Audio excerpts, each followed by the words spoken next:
There's a specific thing that happens when a man who has spent 7 years trying to cancel a television show watches that show return with 6.3 million people watching, and the host opens by reading the cancellation post out loud. Nobody in that room had seen that happen before. Not in 7 years of watching Kimmel do this, not in 23 years of late-night television, not in the documented history of a single broadcaster being called a bum, a failure, a Democrat operative, a ratings disaster, a threat to the network, and a candidate for removal by the sitting president of the United States, and returning 6 days after suspension to sit in his chair, pick up the printed Truth Social post, and read it to the room. He said, "I can't believe ABC fake news gave Jimmy Kimmel his job back." He said it in Trump's voice, the register, the pacing, the specific quality of a man dictating into his phone while convinced he is composing a devastating statement.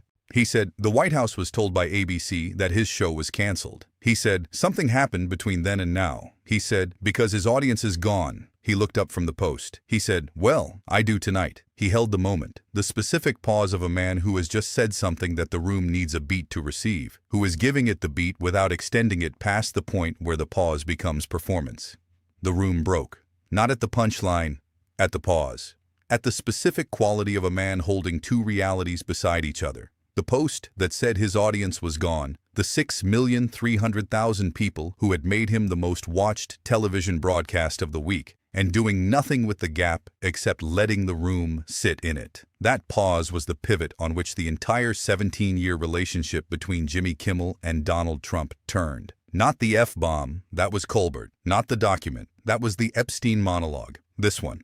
A pause. A printed post. A man sitting in a chair reading a demand for his cancellation to the audience who had refused to cancel him. Rewind to the beginning of the week. Not September 24th, September 15th. The Monday night Kimmel broadcast on which he had made the remark about Charlie Kirk's suspected killer that would produce the 6-day suspension, the Sinclair demand list, the Trump celebration post, the ACLU letter, and the 6.3 million viewers. The remark itself had been brief. A single line, ambiguous enough to be read two ways, timed poorly enough that even Kimmel's most consistent defenders acknowledged afterward that the timing was the problem and not the thing they would have chosen. He acknowledged this himself later in the way a man acknowledges something that is true, directly, without elaboration, without apology, with the inventory of a person who has looked at what he did and is describing it accurately rather than favorably.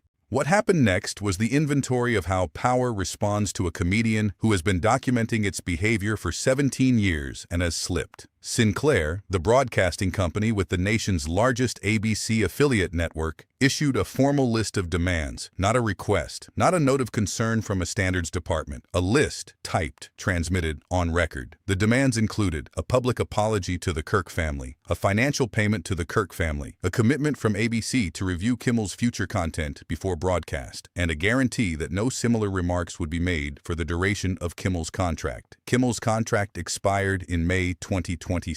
The demands, if met, would have governed the remaining 8 months of his broadcast career. He did not meet them. Trump posted the night before Kimmel's return, before the East Coast broadcast had aired, that Kimmel was canceled, his talent was never there, and his audience was gone. He posted it as established fact, in caps, in the present tense, at a time when Kimmel was sitting in a makeup chair at the El Capitan Theater preparing a 17-minute monologue that would draw more viewers than any Kimmel broadcast in 4 years. Kimmel read the post on air, all of it. He read, I can't believe ABC fake news gave Jimmy Kimmel his job back. He read, something happened between then and now. He read, why would they want someone back who performs so poorly, isn't funny, and puts the network in jeopardy by airing 99% positive Democrat garbage? He paused at the word jeopardy. He said, who puts the network in jeopardy? You catch that? He said, there's the threat again. He said, directly from FCC Biscuit's mouth. The room laughed. He waited. He said, I want to spend a minute on that phrase. He said, the network in jeopardy.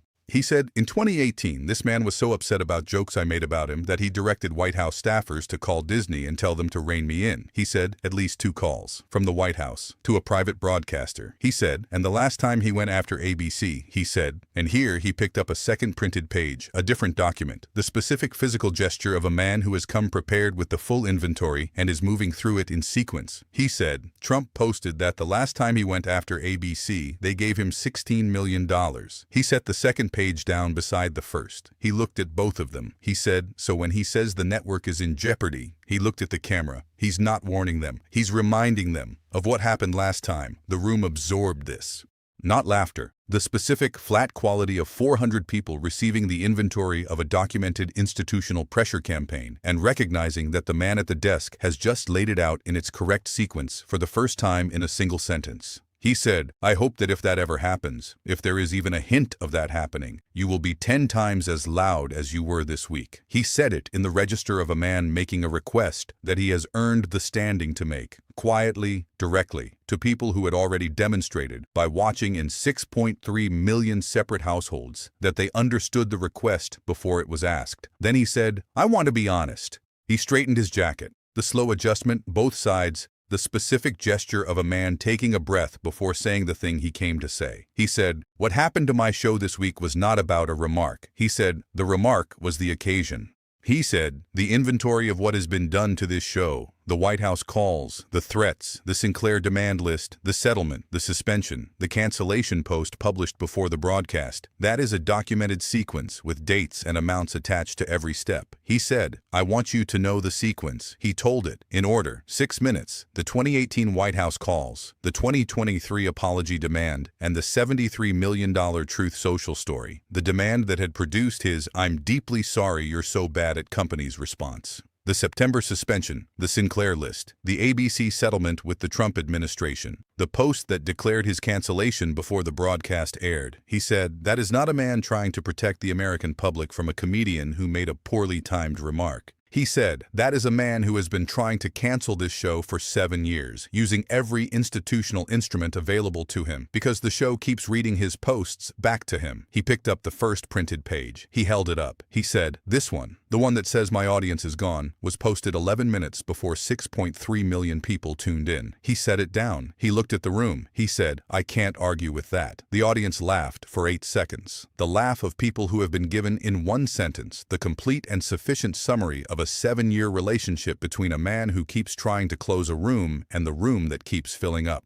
If this changed how you see power, hit subscribe. If it didn't, watch it again. The details you missed the first time are the ones that matter most. Notifications on. The next one drops soon.